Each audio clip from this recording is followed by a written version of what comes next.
Bonjour à tous. Aujourd'hui, on se retrouve pour une vidéo astuce sur l'embossage à froid. On va voir comment embosser, jouer avec les matières, coloriser, faire de l'embossage partiel, créer nos propres classeurs et bien sûr les ranger. Allez, c'est parti.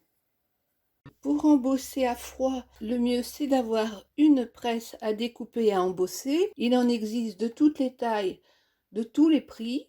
Les classeurs d'embossage généralement ont une partie dessus où les motifs sont en creux et la partie dessous où les motifs sont en relief. Alors souvent les fabricants marquent le dessus en noir, mais parfois ce n'est pas le cas. Quand les pochettes sont complètement transparentes, ce que je fais, c'est je marque un point sur le dessus pour ne pas me tromper, parce que c'est dommage quand vous avez mis votre papier d'avoir l'embossage qui n'est pas dans le bon sens. Il y a deux sortes de tapis d'embossage, les 2D qui sont les plus classiques. Ils ont deux faces d'à peu près la même épaisseur, je ne sais pas si vous voyez bien, et les 3D qui ont la face du dessus qui est plus épaisse généralement que celle du dessous. Le 3D, ça va vous apporter encore plus de relief puisque vous allez avoir un premier niveau en 2D ici et le 3D ici. Pour embosser, c'est simple. Vous suivez les recommandations de votre fabricant. Vous glissez votre papier, le classeur d'embossage dans le bon sens. Donc là, moi, il n'a peut-être pas marqué, mais je me suis mis un point. Vous le glissez avec la reliure vers la machine. Vous voyez, je ne force pas, c'est inutile. Si ça force, c'est que vous avez un problème de hauteur. Dans ces cas-là, enlevez une plaque. Si par contre ça passe trop vite, trop facilement, c'est qu'il faut rajouter ou une plaque ou un papier dessous pour ramener un peu d'épaisseur pour qu'il embosse bien. Vous avez un côté embossé qui est intéressant. Vous avez aussi un côté débossé qui est aussi intéressant. Donc c'est à vous de voir en fonction de l'effet que vous voulez donner à votre projet, quel sens vous souhaitez garder. Embosser avec des papiers, c'est ce qu'on fait le plus avec les classeurs d'embossage, mais vous pouvez utiliser beaucoup d'autres supports. Par exemple, vous pouvez embosser du rhodoïde. Moi, j'aime beaucoup jouer avec cette transparence. Je peux faire des cartes comme celle-ci. Vous voyez, j'ai embossé sur du rhodoïde. Et ensuite, je suis allée remplir les zones creuses avec de la pâte à structure. Donc là, c'était la Easing 3D pour info. Moi, je la trouve trop liquide. J'ai rajouté de la maïzena dedans parce que la mienne est vraiment trop liquide. Et par-dessus, ici, je suis venue colorer avec mes crayons feutres les deux, puisque c'est pour un anniversaire de 22 ans. Ce sont des cartes qui tiennent debout. J'ai fait celle-ci aussi avec du rhodoïde et en remplissant avec de la pâte à structure Easing 3D Gold. Si vous n'avez pas ce genre de produit, c'est pas grave, vous utilisez de la pâte à structure blanche ou transparente et vous mettez de la peinture acrylique dorée. Vous aurez le même résultat. Je vous montrerai dans une prochaine vidéo comment faire sa propre pâte à structure. Le rhodoïde, c'est vraiment quelque chose que j'utilise beaucoup. Une autre chose que j'aime beaucoup, c'est embosser sur du simili-cuir. Je ne sais pas si vous voyez bien, notamment pour faire des pochettes. Je trouve que ça amène du raffinement à la pochette. Une chose qu'on pense peu et qui marche très très bien, c'est d'embosser sur du tissu. Alors j'essaye de vous le montrer, c'est pas facile. En fait, je colle tout simplement du double face sur du papier ou de la cartonnette. Je colle mon ruban et ensuite je mets dans mon classeur d'embossage. Vous pouvez aussi faire des cartes tout en tissu. Vous mettez du double face partout. Vous utilisez vos chutes. Vous placez dans le classeur d'embossage en machine et vous allez voir, ça marche très très bien. Bon là, moi j'aime pas trop parce que je me suis plantée. J'aurais jamais dû mettre de ruban bleu. Les couleurs ne vont pas ensemble. Vous pouvez également embosser sur du papier calque. Je trouve que le résultat est intéressant avec la transparence. Si vous voulez éviter ce genre de plis ou des parties qui viendraient à se déchirer parce que le papier calque est très fragile, je vous conseille tout simplement de mettre une feuille de papier blanc standard, mettre votre papier calque et de passer tout dans le classeur embossé. Vous obtenez une feuille blanche qui est très bien embossée et une feuille de calque. Alors là, vous voyez, j'ai fait un essai pour vous montrer ce qu'on peut faire. J'ai tout simplement valorisé cette feuille. C'est tout simple, vous prenez un tapis de silicone, vous retournez votre papier calque et vous venez avec une aiguille ou ce genre d'outil gratter la zone que vous voulez mettre en valeur.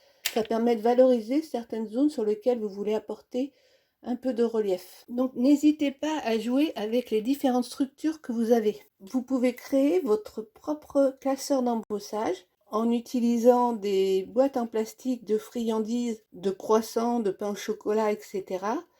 Vous découpez deux zones. En fonction de la boîte, vous pourrez découper des zones plus ou moins grandes. Vous les emboîtez l'une dans l'autre, comme ceci. Vous venez mettre un masking tape en haut ou un bout scotch, peu importe. Vous mettez votre feuille entre les deux. Vous passez le tout en machine et vous obtenez un résultat, je trouve très sympa. Là, c'était nid d'abeille que je n'avais pas. Dans l'autre sens, je trouve encore mieux. C'est une astuce, mais qui ne va pas être durée dans le temps. Celui-là, ça fait déjà 4 fois que je le passe, ça marche encore. Je ne sais pas combien de temps il va durer, mais c'est pas grave, on remangera des croissants. Vous pouvez embosser avec certains die. Pour reconnaître les die qui sont embossés, c'est simple. Quand il y a des parties vides qui ne sont pas entourées d'un bord de découpe, ça veut dire qu'il faut les embosser. Pour embosser, c'est simple. Vous suivez les prescriptions de votre fabricant. Donc moi, je mets ma plaque. Je mets mon die côté découpe vers moi. Je mets mon papier. Je fais attention, doit être appliqué la face qui sera visible. Je mets ma deuxième plaque et je passe en machine. Je le retourne en faisant attention qu'il soit bien dans sa matrice et je le repasse. Vous voyez, votre die maintenant est embossé. Mais moi, je trouve que le résultat est moyennement satisfaisant. Pour avoir un meilleur résultat, je vais procéder comme tout à l'heure. C'est-à-dire, je vais découper, je mets ma face de découpe vers moi, mon papier face visible caché. Je remets ma plaque, je récupère mon die, je le tourne. Je retire ma plaque, alors ça c'est en fonction de votre fournisseur, il faut que ça soit suffisamment épais mais pas trop. Et je vais venir appliquer un tapis d'embossage en silicone. Ici c'est celui de la marque Big Shot, mais si vous n'en avez pas, vous prenez un tapis en silicone de cuisine et vous allez voir, le résultat sera déjà nettement meilleur. Je le repasse. Vous voyez que je ne force pas. Je retire. Je ne sais pas si vous voyez bien la différence. Ça, c'est sans tapis de silicone.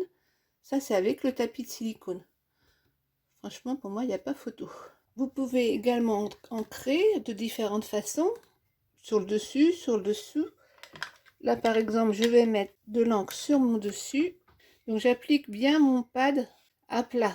Donc là, c'est assez facile puisque c'est un gros carré. Si vous avez un plus petit, si vous avez des gouttes, faites attention à bien rester à plat. Vous voyez tout de suite, ça donne un autre aspect. Donc sur celui-ci, sur l'embossage du dessus, la première zone ici est en blanc. Et là, il a fait l'inverse, c'est-à-dire qu'il m'a mis face colorée ici, et ainsi de suite. On n'a pas le même résultat. C'est encore plus visible avec ce classeur. En bleu, c'est la face du dessus qui a été colorée. En blanc, c'est la face du dessous. Donc à vous de jouer. Vous pouvez également mettre des feutres aquarellables, mettre l'encre au rouleau. Enfin, faites des essais, vous allez avoir des résultats qui vont vous surprendre et qui vont être très très sympas. L'embossage partiel, c'est très simple. Ça va vous permettre de laisser des zones non embossées sur lesquelles vous pourrez écrire un sentiment ou ce que vous voulez. Donc, on va tout simplement prendre notre carte à la taille du classeur d'embossage. On va la mettre dedans complètement. Je mets ma plaque normalement. Je mets mon classeur. Je vais laisser dépasser mon classeur sur la hauteur que je souhaite conserver vierge. Comme ceci. Et vous voyez, vous avez une zone vierge. Maintenant, on va voir comment mettre en valeur un sentiment. Certains classeurs d'embossage permettent d'avoir une zone non embossée. Donc c'est sympa parce qu'on peut mettre ici un sentiment ou un autre tampon. Vous pouvez faire la même chose avec des classeurs standards. On va prendre ce classeur d'embossage, dans le bon sens, ça serait mieux. Vous allez tout simplement découper des cartonnettes à la taille de votre classeur. Découper une zone. Là, moi, je voulais faire un rectangle. Alors, il vous faudra peut-être 2, 3, 4, 5 cartons. Je ne peux pas vous le dire parce que c'est en fonction de la machine. J'ai pris 2 cartons.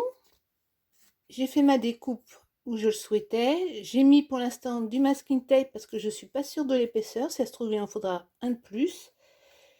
Je vais faire l'essai. Je mets mon papier dans mon classeur d'embossage comme d'habitude. Je positionne mon casque. Je mets une plaque. Et en fait, ça va forcer partout sauf sur cette zone-là. Donc normalement, elle ne devrait pas être embossée. Je me rends compte tout de suite que je n'ai pas assez de carton. C'est pas grave. Dans ces cas-là, vous en mettez un. Je ne vais pas le découper parce que je pense qu'il y a déjà assez d'épaisseur pour le rectangle. Je vais juste en rajouter un comme ça.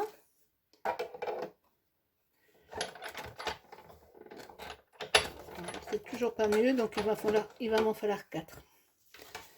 Je vais mettre le quatrième. Je vois que ça commence à résister un peu, mais pas trop. C'est ce que je souhaite. Je ne veux pas abîmer mes machines. Je repasse une deuxième fois. Et je ne sais pas si vous voyez, mon papier est embossé partout, sauf au niveau de mon rectangle. Une fois que votre gabarit ou masque est fait, il peut vous servir avec d'autres classeurs d'embossage à condition qu'ils ne soient pas plus grands que votre gabarit. Même s'ils sont plus petits, ce qui est le cas pour celui-ci, vous voyez par rapport à tout à l'heure, c'est pas grave, je vais le placer comme je le souhaite. Je place mon papier. Pour éviter que ça bouge quand je vais tout retourner, je vais mettre un petit coup de masking tape.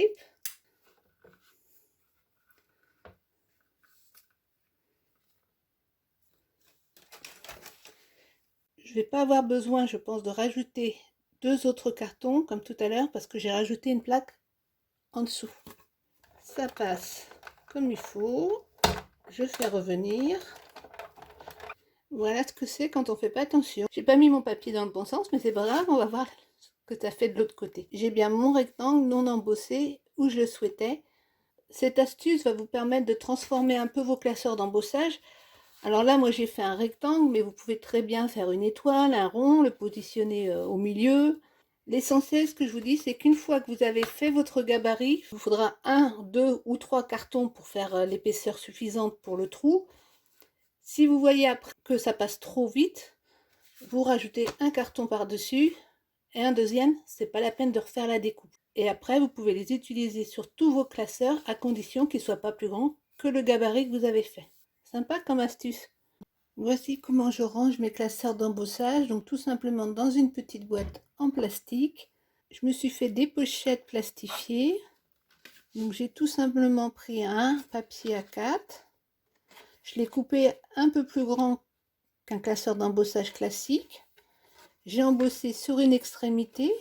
À chaque fois, j'ai fait un onglet. Je vous mets ici et en observation le lien vers le tuto pour faire des onglets comme ceci.